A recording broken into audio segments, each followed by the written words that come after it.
You're listening to the Colts Blue Zone Podcast with Mike Chappell and Dave Griffiths. Inside the 559 CBS 4 podcast studio.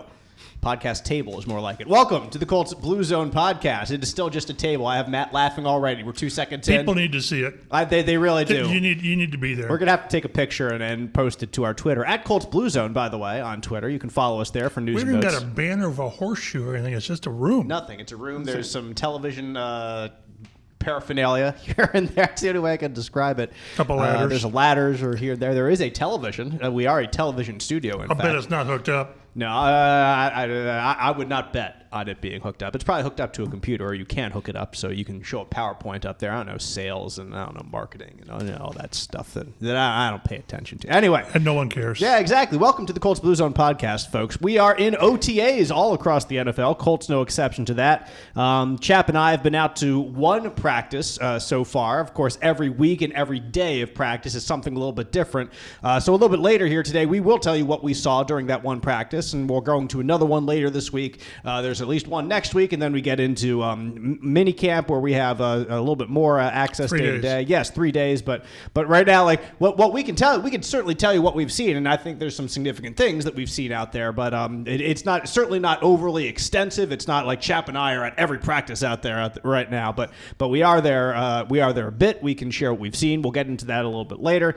Mike Chappell, Matt Adams, Dave Griffiths, by the way. I'm all out of sorts because I'm trying to get in just the ambiance of this room so you all can feel it as you listen. Anyway, let's start off with the news around the NFL, however, before we get to the Colts. We'll begin with the Arizona Cardinals releasing wide receiver DeAndre Hopkins, former Colts killer DeAndre Hopkins when he was with the Houston Texans for years. He was released on Friday, as Matt notes here, a good old Friday news dump to throw in there. And heck, I probably didn't even hear it till Monday because I was so focused on the Indy 500. We had race weekend stuff, so that kind of overshadowed everything for a few days here. And Mike so misses covering the Indy 500 from his I'm still in my soapbox about show this thing live, would you please? Yeah. I don't get it. I just don't get it. So the hoops you had to jump through. I used a VPN to make it look like I was in from New York. Used an extended desktop from my laptop, projected it to the TV. I mean, it's a whole thing, and it should not have to be that way. Yeah, and the thing is, it's not that hard. I say it's not that hard to do. It's something that can be done. Chap, it's possible to do. But it's not crazy difficult to do. I pay for Peacock. Yeah, so doggone it. Yeah. Give me what you're showing. I got you. Anyway, back to DeAndre Hopkins. He had a $30.75 million cap hit. That tells you how bad they wanted parted. Exactly. Because they're taking it all now. Yeah, all of it. Bam. They saved $8.15 million apparently, but are still taking a dead cap hit of $22.6 million. Yikes. That is a massive dead cap hit, Matt. Huge. It's a wide receiver, and then wide receiver contracts we knew were going up the last couple years. And Hopkins was one that was paid a ton because you could determine. He was probably on the early side of these big signings. I think so, but at that time, he was still one of the best wide receivers in the NFL. Question. And they're trying to add him, to Kyler Murray, a young quarterback that they're trying to bring along and try to see him take the next step. It's something the Bills did successfully with Stephon Diggs a couple years ago, I think that was his third year, Josh Allen, in the NFL. They added Stephon Diggs, and he took a significant jump that year to whatever it was from like 25 touchdowns a year to like 45 touchdowns a year. It wasn't just Stephon Diggs, but Stephon Diggs was a big help to that. It helps when you've got a stud receiver for your young quarterback. So I think it's very apt to start with this because it certainly has a Colts connection. How interested could the Colts be in signing a guy right now like a DeAndre Hopkins, who's a stud wide receiver in the NFL, chap? None. Zero. We're talking not a guy like DeAndre Hopkins. Mm-hmm. First of all, he's going to want to go somewhere that he's contending. That's where he should be in his career. First, and we'll go back. I'll go back to my default on receivers. When have the Colts ever invested significance in a receiver? Never. Isn't you always bring up like Donnie Avery was like the last? He was, and that was in 2012. Yeah.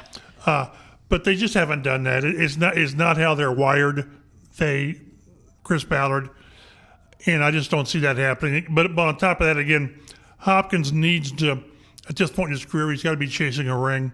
He's got to be. That's why you see the people that have been linked to him. Kansas City, every year there's a receiver. It's Kansas City. Mm-hmm. And a lot of times they get the guy. So I don't think that's a fit here for a lot of reasons. Primarily, well, two things. Ballard doesn't go that route. Right. And then secondly, Hopkins will go to a contender. Yeah. And in order for the Colts, Chat makes a good point here, Matt, that he wants to go to a contender. So if the Colts wanted a guy like this, they would have to overspend on him because the money you would offer him would have to counter the desire to win a Super Bowl at this point in someone's career. It just doesn't fit, as Chap said, with the Colts MO. They don't want to really pay a player of even of that caliber that much money. And then secondly, for the timeline right now of the team, I don't think it makes a whole lot of sense for them because, it would be nice to have a stud wide receiver. You're never going to, not want to have great players. But with what the Colts are looking at, they were developing young talent. They don't want to overpay for a guy like that. But your point was really spot on. When do they do that? Because you got to do it. At some point, yeah. You've got to do it. In year 2, year 3, I don't know. And it's just going to be so hard for these guys to change course on philosophies. Maybe they can rationalize and say, well, we've got the young quarterback. We can see that he's on track, and we're going to go out and get that guy through free agency. Mm-hmm. Because to draft one, although they're in line if they kind of muddle around. There's a kid in Columbus, Ohio, a pretty good receiver, and his dad can show him a way around it. Marvin Jr., I was told by a guy that, and I've seen it written elsewhere, he would have been the number 1 receiver in this year's draft. That's what I've seen too, yes. And he will be a top 5 pick next year. Mm-hmm. Top 3 pick, I don't know. The only thing to hold him back will be his position. Right. So whether this team can be that bad, again, I don't know. I don't think so. Right. Because they were darn bad last year and they won 4 games. Mm-hmm. So, but at some point, you're right. At some point, when do you dive in and say, okay, for this quarterback to be maximized, we need that guy? And I don't know, year 3 probably? Yeah, it's going to come. There's going to be that point, even with what the Colts have right now. I don't want to have this discussion be anything against a guy like Michael Pittman Jr. or Alec Pierce and their development or the young tight ends they have right now. It seems like in the NFL, you can never have too many options at wide receiver. You can never have too many Bengals. outside. Exactly. Like they have, it's Jamar Chase. They had Tyler Boyd. T. Higgins. T. Higgins was the one I was forgetting. That was the third one there. And then they have a couple tight ends, I think, there as well that I can't remember again off the top of my head. But like you just mentioned the Chiefs. Like last year, they go out and get Juju Smith-Schuster. Perhaps DeAndre Hopkins is linked to them as well right now. I mean, they let Tyreek Hill go. But then they went out and got a couple other guys, and what do? They go back to the Super Bowl. And by stats, you didn't see a difference. Right. There was by how you got there, but because you just don't replace a Tyreek Hill. But you've got to have – it makes no sense to invest a franchise's 8 to 10-year future in this guy and then not surround him with the right people. So the Cardinals had originally acquired Hopkins back in 2020 with the trade. He missed the first 6 games of last season for violating the NFL's performance-enhancing drugs policy.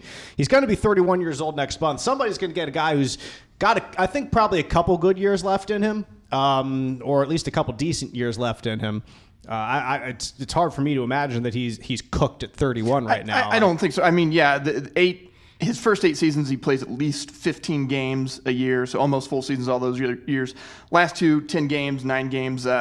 Injury and suspension, make up for that. And he did have a 1,400-yard season a couple years ago, so I don't think there's any. And even the year that he played 10 games, he had 8 receiving touchdowns. Mm-hmm. So I mean, the guy can still play.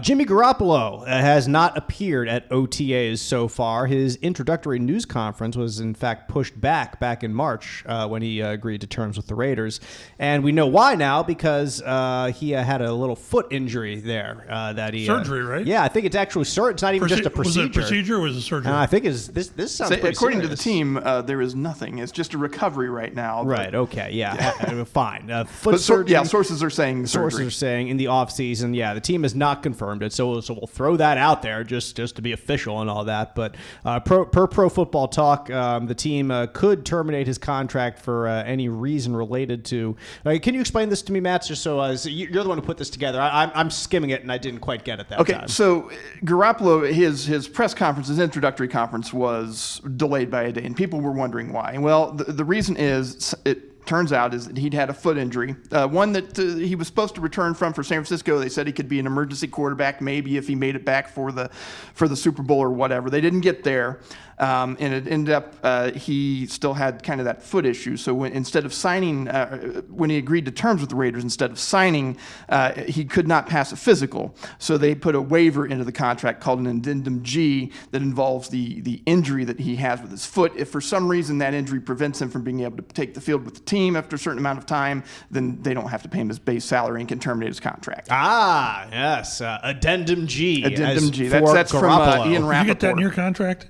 No, fortunately, no. I'm being paid in my contract. I do not have an addendum that says that if I lose my voice, they can take it all away from me. Fortunately, I don't know. Yeah. Well, let's just leave that one alone. An injury concern with Jimmy G. Who could imagine? Exactly. Wow. Yeah. And it just basically means, in order for him to get his contract and all that stuff, he has to pass a physical. But right now, that also means he's not doing OTAs. Will he be ready for training camp? They signed him to a big contract in the offseason. That's what are you going to do? Play Aiden O'Connell out there for the Raiders? Let's go from 8th on the depth chart at Purdue all the way to the starting role, throwing for 300 yards and 5 touchdowns against top 5 opponents. And now he's going to be the starting quarterback for the Las Vegas Raiders. Let's make it happen, guys. Aiden O'Connell for starting QB in Vegas. I would love that because Aiden was a really cool guy. I felt like in the few interactions I had with him, I would love to see him get that opportunity, but nevertheless, I mean, he's gonna get a lot of opportunity right now because this is a prime time for getting everybody on the same page and getting reps. And this is what we're talking about here at Indy with how many reps should Anthony Richardson get? Well, it looks like Aiden O'Connell's going to get a whole lot of reps out there in Vegas. I think so. He's going to be, I think behind Jimmy Garoppolo, he'd be the third quarterback because they do have Brian Hoyer. Right. It's a Josh McDaniels coach team. He's familiar with the system, all that. But for O'Connell, that'll kind of be a nice, not a nice thing, but he should get some additional reps because of that here in the offseason. Jim Irsay's $1 million schedule challenge has a winner, guys. Congrats to Ben Grinsteiner, who won the challenge from the Colts owner and CEO. He's a Colts fan from North Dakota, Won 4 season tickets after correctly predicting 9 of the Colts' 18 games. 9! That was the best that anybody could do was 9. That's pretty darn good. For to be completely honest. Ben said that he relied on a couple of recent trends, that the Colts opened against a divisional opponent and that they played back-to-back games against NFC teams late in the season. I'm not going to nail everyone down, but he got Week 1 and Week 2 right out of the gates with the Jaguars and Ravens games. And all the way down, just hitting there, and then got a couple of home games late with the Steelers Week 15, the Raiders Week 17. But the Colts say 28% of their entrants got 0 games right. 0. So like 1 in 3 almost got 0.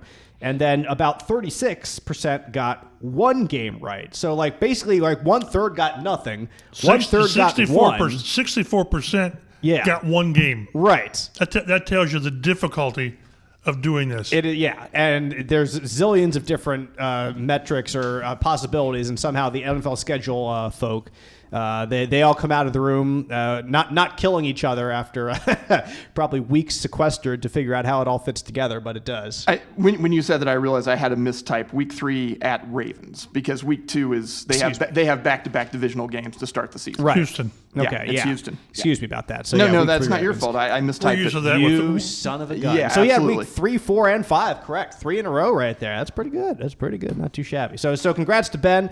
Hopefully that he can make it to Indianapolis from North Dakota. That's what I was thinking too. Yeah. It didn't really indicate in the article, but the guy is a huge Colts fan, so I think he'll figure out a way to make it work. I'm sure he will for at least 1 or 2 games, and then I'm sure he can sell the other one. They're his season tickets now, so he can profit from a couple games. He can use that to fly in for a couple games. Maybe Irsay will loan him the jet. Pick him up every week. Here's the deal, Ben. Yeah.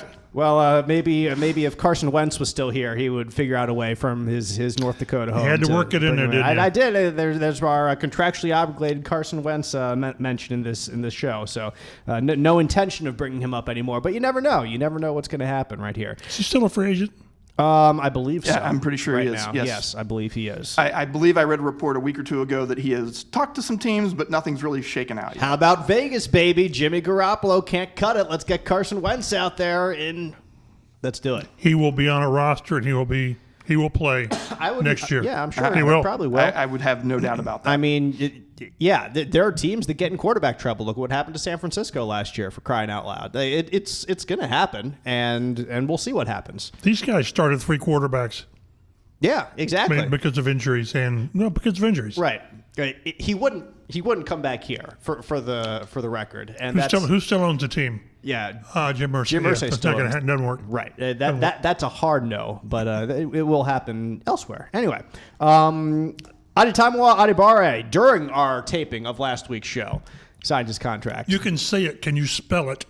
No. See, but we're just the opposite. We are. I can't say it, but if you give me a chance, I can spell it. Okay. Well, congratulations. I type his name, and I swear to goodness, I read it 4 times to make sure it's right. Mm-hmm. It's strange. Anyway. So each time you send an article in, we should double check the roster. Please do. Yes. Defensive tackle from Northwestern was a fourth round pick of the Colts this year. They have 9 of 12 players signed.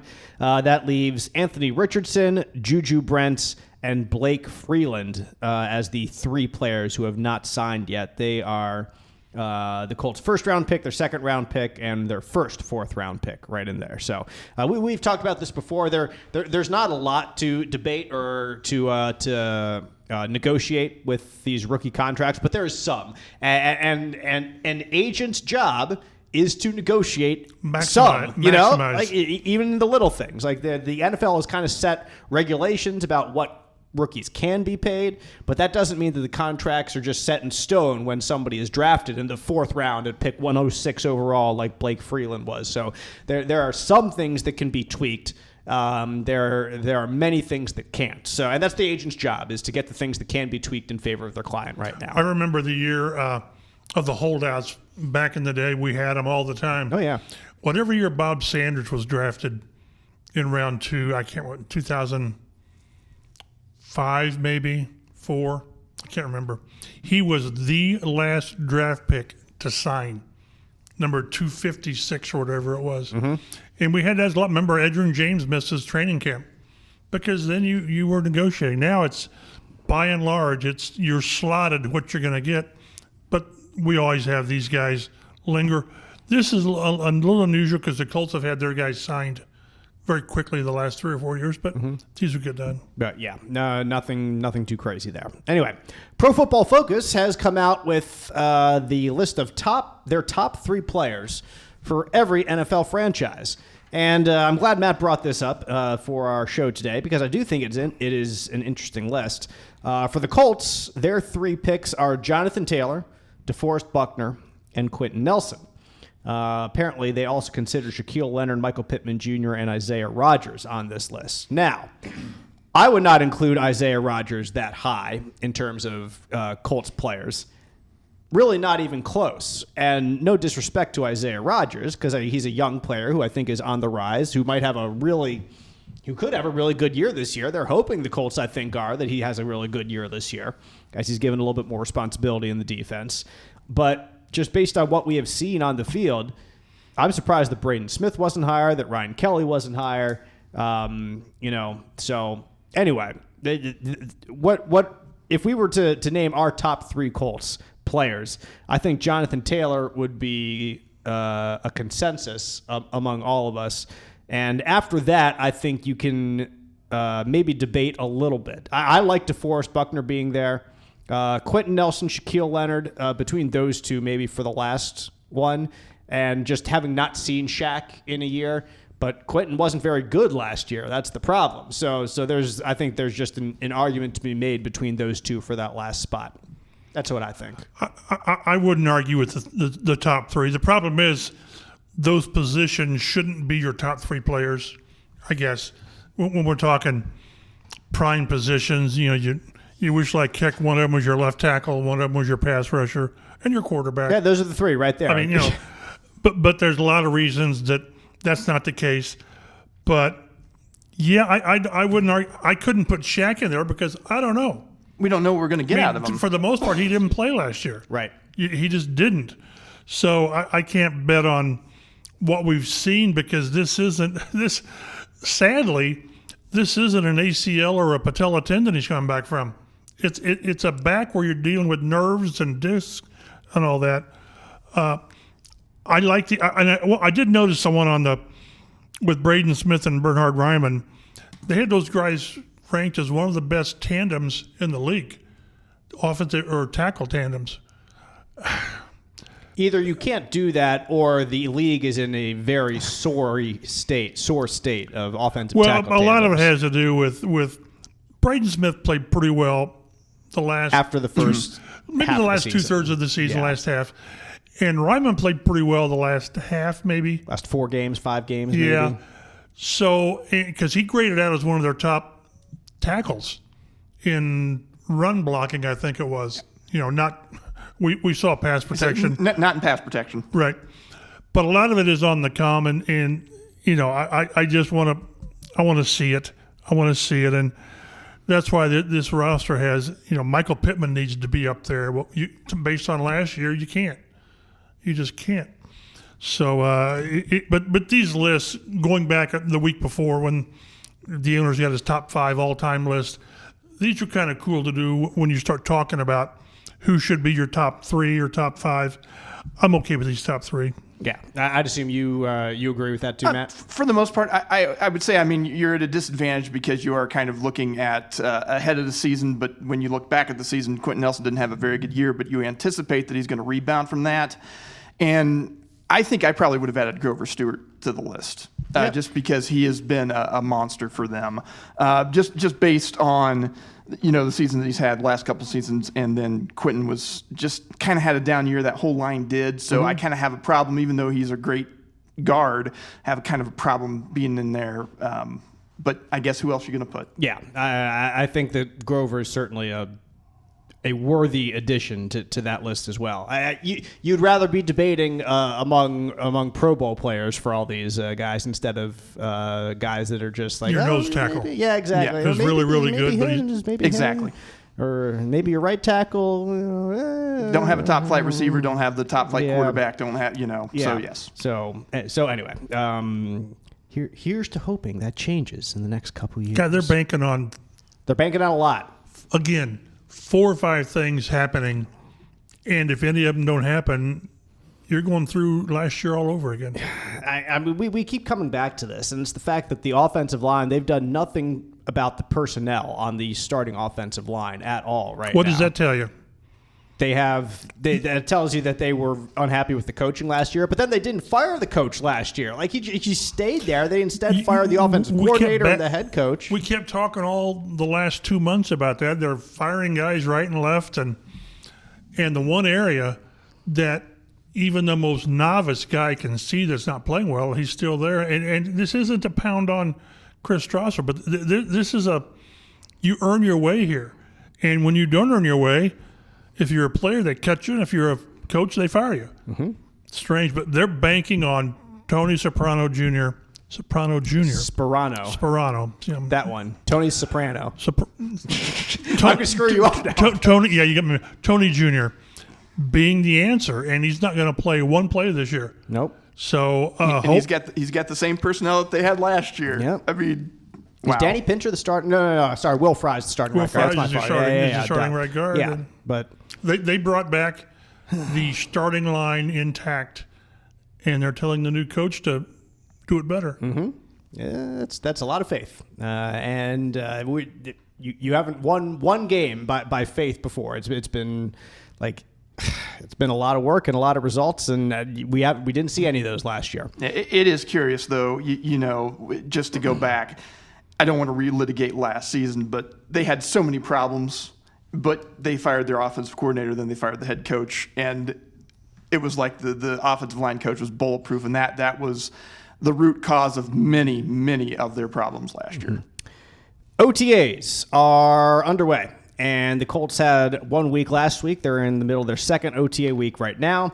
They'll have another next week, so 3 weeks of OTAs, and then comes mandatory minicamp June 13th through 15th out at West 56th Street, Colts headquarters there. So, Chap and I, we're out there for 1 day of OTAs.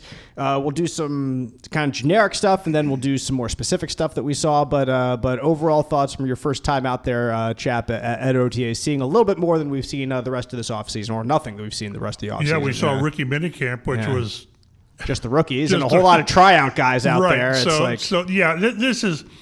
this is the time that you finally can see the team out there together.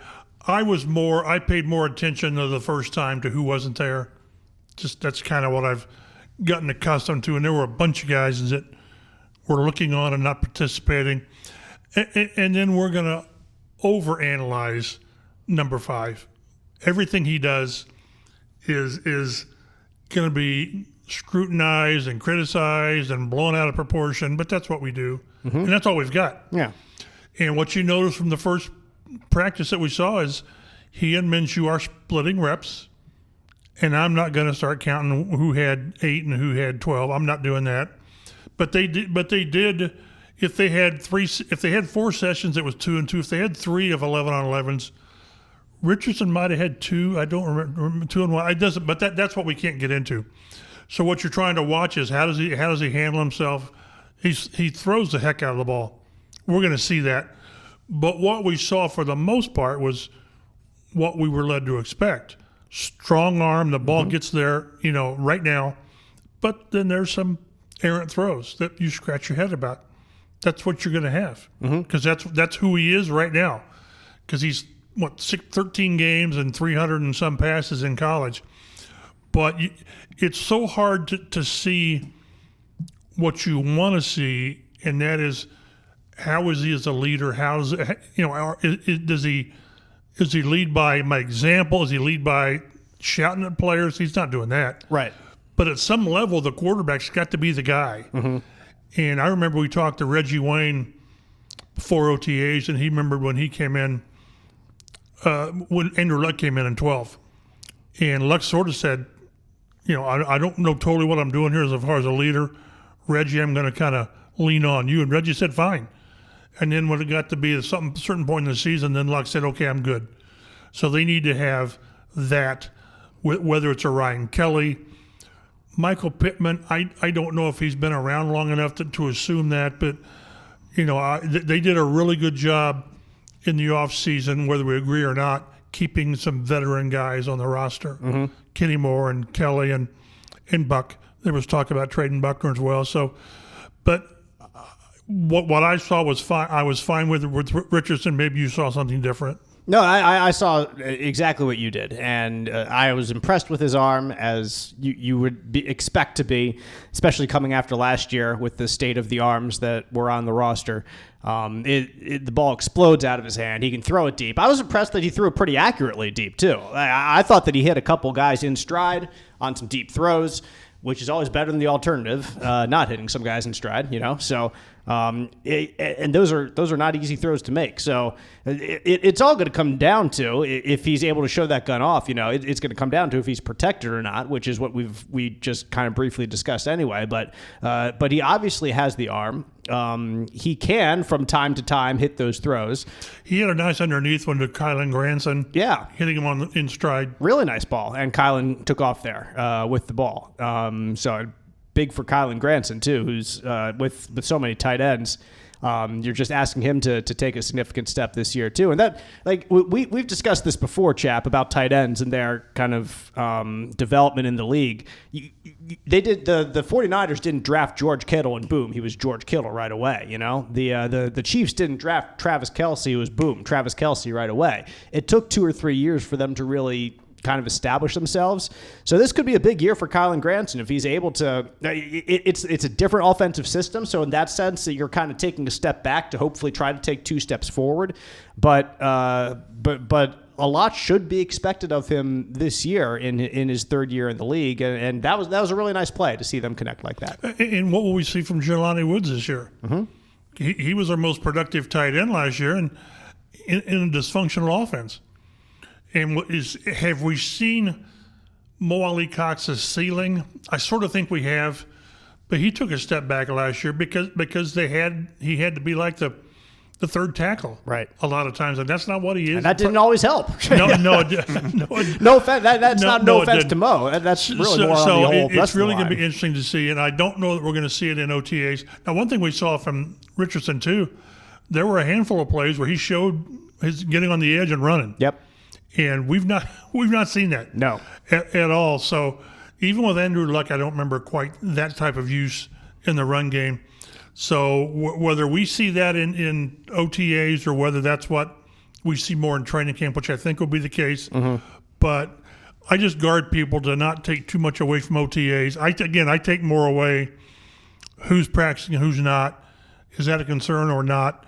But it's still good to see the quarterback get out there with the guys, right? Not just rookies, and play and act like it's not too big for him. So let's discuss really who we did and did not see. There was really quite the lengthy list of players when we were out there who were not participating. And I think the chief among them is Shaq Leonard, who we already brought up once, and he's still not playing. Yeah, he's still not participating in practice. He had his second back surgery in November, I believe it was. So December, January, February, March, April, May, 6 months now from that back surgery. And there's still it's still the company line right now, which I making you hear, progress. Exactly, he's making progress. There's no timetable. That's it from Shane Steichen, and to hear it over and over and over again, like it in some ways it like brings back PTSD. It should for Colts fans, because this is exactly what you've heard for players in the past when things have not gone well down the line with them in their injury status and rebounding from those injuries and getting back or not getting back on the field.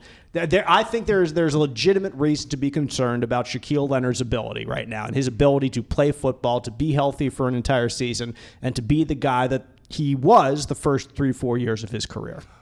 Biggest problem I've had, and this is bad on me, is I've compared this to the first surgery. Coming back from the first surgery, he was back practicing in roughly 3 months. Right. And everyone admits that they were wrong. Mm-hmm. They hurried him back, and I understand that.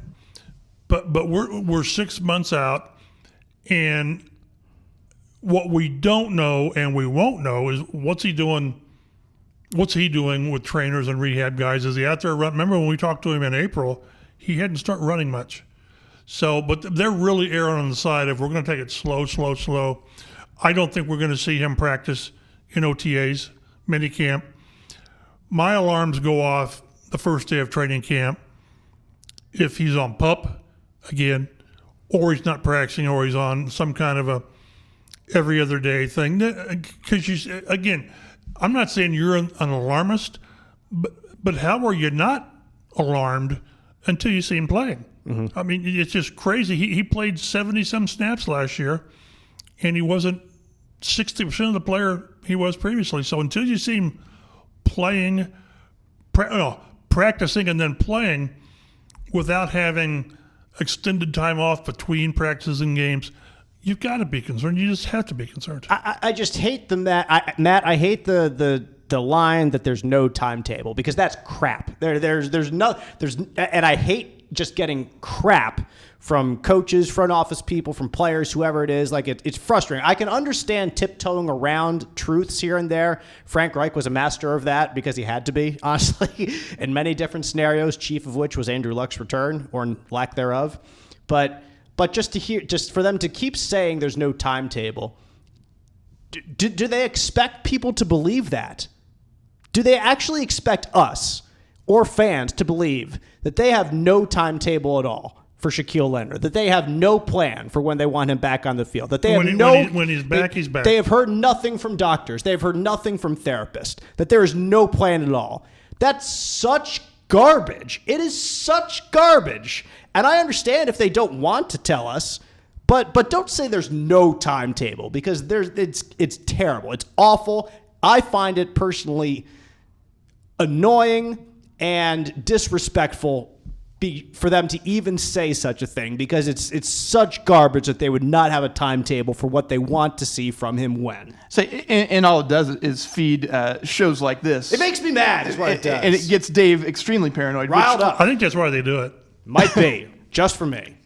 Yeah, I just, it's okay to say we have a timetable, but we don't want to talk about it right now, instead of there's no timetable, because there's a difference between those answers. That means that internally you guys at least have some idea of what's going on here, whereas when you say no timetable, it makes us think the opposite. It gives the impression that they have no idea what's right. that they're clueless. And we know that can't be the case. And they're not. They're not completely clueless, but it paints that brush. And honestly, with the results that we saw on the field last year, like they in a sense seemed like a clueless organization at times with what was going on the field, with what was going on with the offensive line, and firing this coach and that coach, and not the coach primarily responsible for the offensive line, as we've already said in this podcast. So I'm trying not to get riled up every week here, guys, during the offseason. It's pointless to do it, but I am dadgummit. Well, with where we are medically, there's always time frames. There's when you have this surgery, some of it's generalized. It's 4 to 6 weeks. It's 6 to 8 months or whatever. But generally, with this injury, history tells us this is where you should be benchmark wise at this point, and that point. So I would feel better if they said, yeah, he's making progress, but we're not going to have him out there in OTAs. But then I don't know what they don't want to say is we expect him ready for training camp. And then we get to training camp, he's not ready. Mm-hmm. So then that paints him in a corner even more. But I get your frustration. I'm the same way, because what they're telling us, all it does is fuel speculation that he's not making progress. Right. And that's probably not the case, but how else do you read it? Yeah. And that's how I read it, darn it. So sometimes the appearance of impropriety can be worse than an impropriety itself. Not that the Colts are being, just what I'm saying here. Yeah, I do. I got you. So besides Shaq Leonard, Jonathan Taylor also not practicing out there. He is out there like Shaq Leonard is, walking around. And Jonathan, I did not see any kind of boot or anything that he's in from his ankle surgery in January. In January, yeah. Mm-hmm. So he's 4 months out from an ankle surgery right now. I would fully expect him to be back for training camp, if not for mandatory minicamp. And if he's not, I'm not as concerned with him. I'm more concerned with Shaquille completely. And the type of surgery that Shaq had as right, well, and, right. and the fact that this is yes. a pre-existing conditions yes. that we're going through again. And yes. Taylor had his ankle injury last year, and he was banged up, but it's not been a thing mm-hmm. that has been a career ender for him. Right. So. Juju Brent's not practicing. He has wrist surgery. They've already said that they want him back for training camp. Correct. Yeah. So there's a timetable there. Timetable there. They make sense. We'll have a timetable for Juju. We're not going to have a timetable for Shaquille. God dadgummit, you guys. Braden Smith, the thing with his leg. A quote. Does that thing bother with you? His leg. No, I don't care about that. This is fine. Braden Smith has a thing with his leg. Does he get a That's cool. squirrel bite or what was? I don't know. Jelani Woods has a hamstring. Hopefully he has 2 hamstrings. Drew Ogletree still recovering from his ACL surgery that he had from last training camp. I got to think that he'll be back sooner rather than later too. I would like to see him in mandatory minicamp too. Will Mallory did not participate. He had a boot on his right foot. Yeah. He could have twisted something. Right. I couldn't, when I was looking around, I didn't see anything on that. Rigoberto Sanchez recovering from his Achilles tear in last training camp, was not participating. Matt Gay was not participating either. That could have just been like they were doing less with special teams. Yeah, in this didn't have practice. anything. I'm not sure kickers do much kicking this time of year. To be perfectly fair to them, with those two, but still they were not doing anything. And there was another kicker who was doing a couple things, whether it was place kicking or punts. I think I do not. No, that's why I said another kicker. I have no idea I saw his who name, was. and I've learned through the years that until you need to know the guy's name, don't clog the mind up with names. There's a lot of other things. Don't get too attached early on. To clog the mind up with. But is that the Josh Downs as well had a little knee problem there. I guess it does go to show why they have signed so many tight ends, though, because 3 of them were they're all hurt. There you go. Yeah, exactly. So you need all those tight ends that you have. But We'll see on Friday is when the Colts this week will have their another practice. I would expect some of these guys to be back. I just would. Yeah, optimistically so, and I think you're probably right. So that's Friday this week. I think next week we'll have one day with them as well, and then, like I said, mandatory minicamp.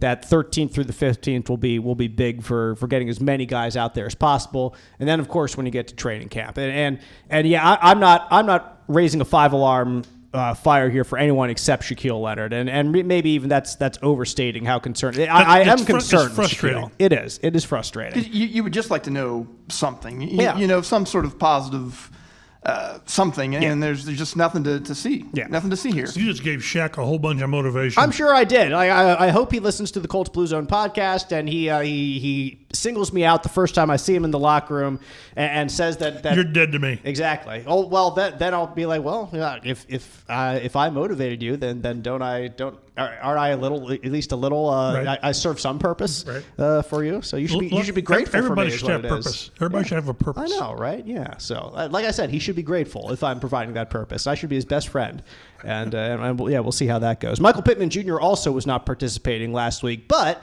he had an excused absence because he and his wife had their second child. Congratulations. It is Michael Pittman III, eligible for the draft in 2043 or something like that. So. I read, I forget who tweeted it, but one of the Colts reporters tweeted that Michael Pittman was out because he was having a kid. That's and I was historic. thinking, I'm like, that is amazing. Right, yeah, it would be. Wonder how long he's going to be out for maternity leave. Be some time. But also, hey, congratulations to Ryan Kelly and his wife Emma also. That was announced just this week that they're pregnant with twins that are coming. I actually saw them both at the 500. They were out there during the grid walk, like beforehand. So we were out there with all the cars. And so Ryan and his wife were there. And they both looked great, sounded great. Ryan's an awesome dude to talk to, not just at headquarters, but if you run into him anywhere else, really friendly guy. And has been... one of the best guys to talk to since he's joined the team. He's been very forthright, very honest with us when things go right and things go wrong. And he's had plenty of both, honestly, during his time here with the offensive line. Has had a lot of good reasons to talk to us, has had a lot of bad reasons to talk to us. And he's been the same guy the entire time. Yeah, he's faced the media, he's faced the music every time. And just really have enjoyed time with Ryan. I'm glad to see him back for another year. And I think he can help. I think he could be the guy that you look to for leadership in that vein, because I think he has the respect of everybody else in that locker room right now for his experiencing the peaks and the valleys that come with an NFL career. So that as well. Hopefully he'll have some paternity leave in the near future for twins. Nevertheless, does she do August? I believe so. Yeah. So it's gonna happen. Yes. Yeah. Right in the middle of the preseason and all that. So yeah, twins, guys. Oof. I mean, one's hard enough. Yes. Twins is something, but yeah, good luck to them. Anyway, as OTAs start cranking up again next week, Chap, as we're looking for, like, I think just to see which of these guys is going to be out again or is back on the field again. I would bet that a couple of those guys that were like, a thing with his leg, a little hamstring, like we talked about, Jelani Woods, give me Josh Downs. Braden Smith. I want to see that. I want to see Josh Downs out there. Yeah, for sure I do. I want to see him working. I want to see Mallory working. Yeah, I want to see all the rookies out there. I want to see what they can do. One thing I will say that last week when we were talking about what we want to see in OTAs, and I was saying I want to see one of the rookies step up. Darius Rush had a really nice pick six last week that we saw out there.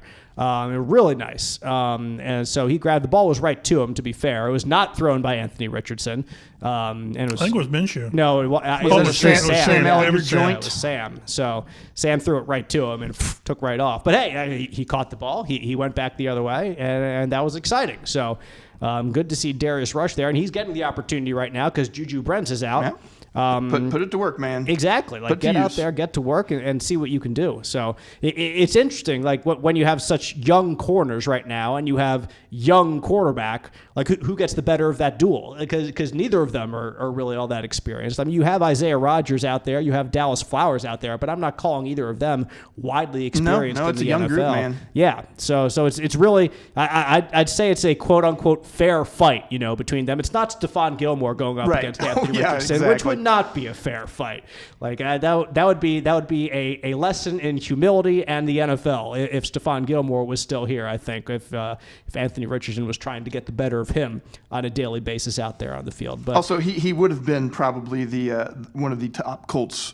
Top 3 Colts players, probably, no doubt. Would have been considered up there for sure. He had a really good year. I miss Stephon Gilmore already, but we'll see who steps into that role. But I want to see more splash plays, more big plays like that. There was a couple good, like I said, deep shots. There was the good Kylan Granson play.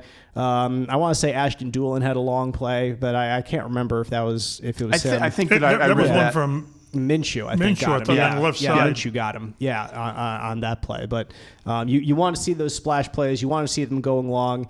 Obviously, there's no true offensive line, defensive line sacking the quarterback at this time. So that's why we saw more completions during the preseason last year, during training camp. But Matt Ryan was hitting all these receivers here and there. We sort of saw Ngakoue working over Matt Pryor. We thought, boy, Ed Ngakoue's pretty good. Yeah. Okay, he was, but well, he was okay. He was good. He was still pretty good. Sacks. Correct. Yes. But there's the other side of that coin on that. And again, the one thing with OTAs, the offense should be ahead.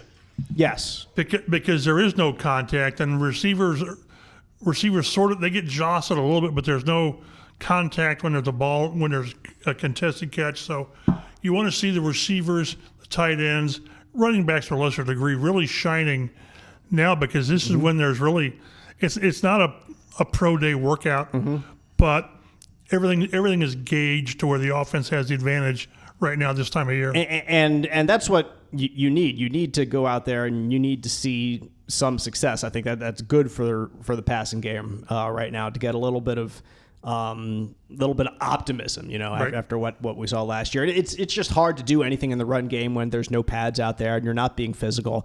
And I think at least me, I'll speak for myself, I won't speak for you. I expect this Colts team to be a pretty heavy run focused team, and they're going to get a quarterback run game going somehow. So that's going to be a major part of the offense this year that you really can't perfect right now. It's hard to simulate. This is what I asked Steichen last week. I was like, look, the guys in the trenches, like, how can they improve right now? Because it's not real football. And he said, it's difficult for them to do so. Like, they've got to put the work in behind the scenes to really understand the schemes behind what they do. Like, if you don't understand the scheme, it doesn't matter how physical you are. You're going to do the wrong things out there. So, like, get the scheme right so that same with the defensive line. Yeah, if you're doing the right thing and you get beat, well, then, that's something that they'll try to be able to live. Obviously, they won't live with. You'll get fired, But you need both of them. You need the physicality. You need to know what's going on. And in a new scheme and new system, good or bad, do it the right way. Exactly. You need to know what's going on. So if you don't know what you're doing, then you break the whole thing. You have no chance. Yes. And unfortunately, things were broken too often last year. So let's take one thing out of the picture. Like, know what you're supposed to do. And there were times last year when that line did not know what it was supposed to do. In the things that you have to include, how many times did the pass rush beat him up the middle with the blitzing and the stunning? Yep. A lot. And a lot of it was running backs.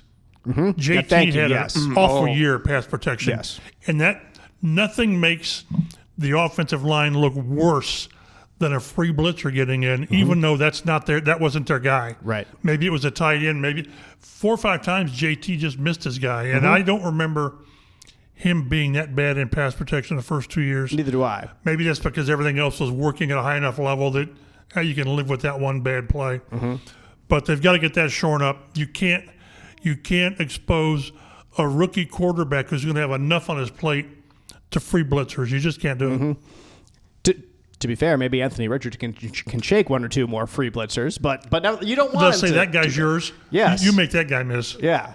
No, you just don't want him to deal with that, like you said. That'd be a strange protection scheme. Yeah. Well, there's going to be a free guy, and that's Anthony's guy. Right? Yeah. It's like the, what's it called? The Remember the Titans play where the QB, where Sunshine says, just let him through. Like, let him come. Like, boom, knock him over. That could happen with this Colts team. You never know with Anthony Richardson back there. Anyway, looking forward to heading out to Colts once again this week. Colts headquarters for OTAs. and looking forward to delivering more content to you all throughout the coming weeks. We're going to put a plan together. We're definitely going to get some top 5 lists to go, some good debate, and hopefully nothing will happen that riles me up too much that I just need to take 20 minutes of this podcast. And we had Jim Irsay last week, yep, and this week. week. Shaquille Leonard. The Shaquille Leonard Information Bureau. We'll come up with something. There's always something. There's no timetable. Yeah, guys, go about your day. There's no timetable for Shaquille Leonard. Anyway, appreciate you all listening. You can follow Mike Chappell on Twitter at mchappell51. Also get his work online, fox59.com, cbs4indy.com. Matt Adams is at StatOmatty. That's right. On Twitter. I'm Dave Griffiths at DaveG_sports. We combined are at Colts Blue Zone, and we'll see you next week on the Colts Blue Zone podcast.